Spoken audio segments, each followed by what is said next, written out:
My colleague Dishha Bagchi, she joins us to get us more on what has happened there in the UK. Dishha, this is a change that has been coming, considering that the opposition had the Conservatives, that the Conservatives had faced from the opposition and the general public there. Right. So, as you mentioned, the UK polls race has indeed ended, and Labour has ended up with a supermajority in the Parliament. And the exit polls got it accurately and very accurately, with Labour winning 411 seats, while Conservatives securing 119 seats out of 650 seats. While many polls also predicted that Rishi Sunak would lose his seat, North Yorkshire constituency, he ended up retaining the seat in a surprise move. So, in terms of other Tory former PMs, we see that David Cameron, Liz Truss, Boris Johnson all ended up losing their seats. And in terms of the British Indian faces in this election, we know that Preeti Patel, Suella Braverman all won their seats and have secured their seats in the UK Parliament. And it is expected that the British Indian MPs, the number of British Indian MPs in the UK Parliament is set to increase after this UK election. Now, in terms of how the UK media is covering this, some of the key headlines from UK papers go as Keir, Keir we go, the dawn of a new era, and more. So, we're seeing how this Labour supermajority is being perceived by the public. Now, it's going to be interesting to see how this transforms UK politics. Can we now expect faster legislation in UK and the UK Parliament now that Labour has such a big majority in the Parliament? So these are some key questions. And in terms of the Indian context, we know that immigration, education, trade are very key issues for India as well as the Indian diaspora. So there are quite a few questions now as to what's next for India-UK ties with the Labour government in power.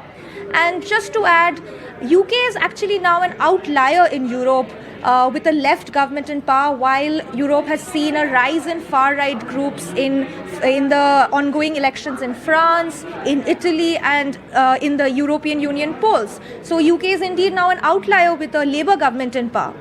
So in terms of to discuss the Indian context and how ties between UK and India will be impacted with the Labour government in power, we have with us Mitali Mukherjee from the Reuters Institute joining us today. Thank you so much, Mitali, for joining us.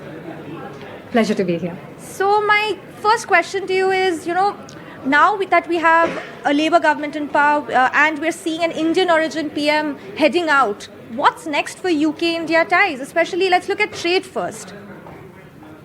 Yes, absolutely. Let's look at trade. And I don't think the answer will lie immediately, and nor will it be a quick resolution. The free trade agreement itself is now in its 17th round of negotiations, and that's been sort of in a lockjaw over many critical issues.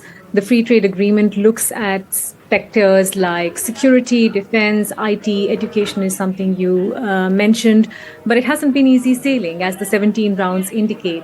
And on both sides, I think there is some push and pull that will likely be resolved. From the UK's point of view, visas are now something that they will also like to step quite warily on, whether it's a Labour government or Conservative. There has been bipartisan consensus around the idea that visas should not be granted to lower skilled workers. And of course, there's been the issue of dependence. I think increasingly you will see a tilt towards outstanding global talent while looking at visas, which may not be something that India is quite keen on. Equally, the UK government has made it quite clear that it has been a frustrating process to have discussions around the free trade agreement with a country like India that has a history, at least, of pretty difficult negotiations when it comes to free trade agreements. So I think wait and watch. India is not quite the largest in the context of things. It's about the 12th partner at last numbers in terms of trade with the UK. UK's own exports to India have been slipping, a number that they would like to improve upon. And of course, to my mind, the key imperative for the incoming Labour government is not so much what happens with free trade agreements, but fixing what is broken public infrastructure and broken social machinery within the country itself. Right. So you mentioned that while in terms of trade, India is not one of the larger, is not among the in the larger picture. But in terms of education, in terms of UK's education sector, Indian students play a huge role and contribute greatly to UK's education sector. So what can Indian students, and not just Indian students but foreign students and foreign workers, now expect from the Labour government? Because in the last couple of months we've seen quite a lot of turmoil within the education sector in terms of the graduate visa route. We're also because of the uncertainties, there's been a drop in foreign students entering the UK. So what's really next? What is this a sense of relief for Indian students, and what is the Labour government going to offer foreign students? I think it's not just the Indian students. There is a large community of students that comes in from China as well. So it's not an issue that's unique to India. It will need resolution in the months ahead, particularly because this has been a very large sort of revenue generating source for many universities in the UK. But that got a little bit of a curveball, both in terms of the visa changes that were announced and quite disappointingly, the decisions that were announced around dependence as well. I think the number one priority for the Keir Starmer government is going to be what happens with education itself. As you may know, it was part of their manifesto not just to fix what's happening with the education system at the university level, but also what is a broken public school system. So I think internals first, they're going to have to fix that. There will likely be a little more dialogue, both with universities on what looks like the best fit in terms of international students.